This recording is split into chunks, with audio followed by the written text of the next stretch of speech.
Thank you, Bert. Dick Allen, a longtime contributor to the cable industry, passed away last July at age 89. Dick was born in Lawrence, Massachusetts, and he received a Bachelor of Science degree in Electrical Engineering and an MS degree in Electric Power Engineering from Northeastern University of Boston. He held various engineering and engineering management positions at New England Electric from 1958 until he retired in 1993.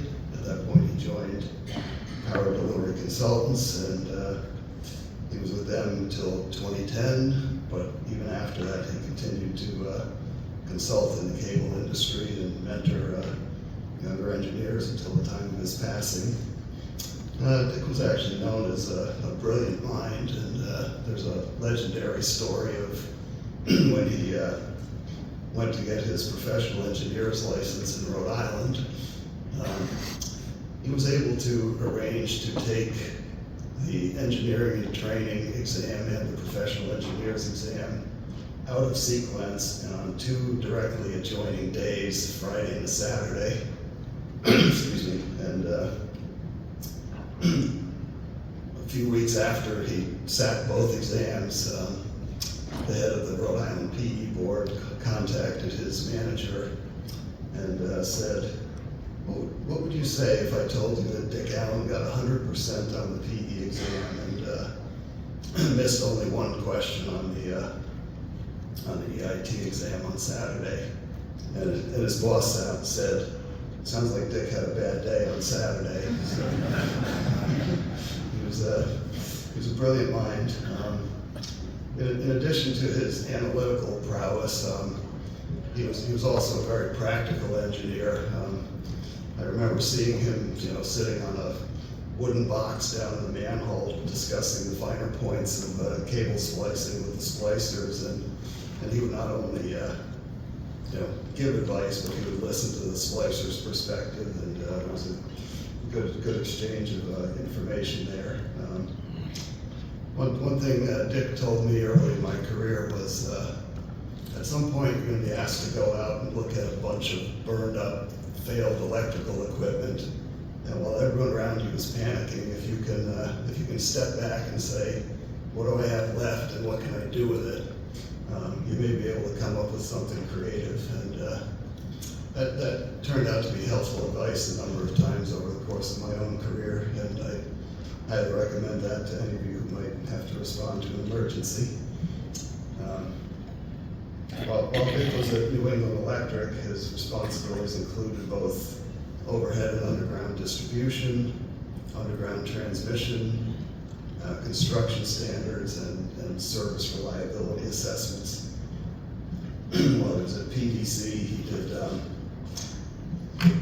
advanced ampacity analyses, impedance and hydraulic calculations, forensics for cable failures, and dissolved gas analysis, among other things.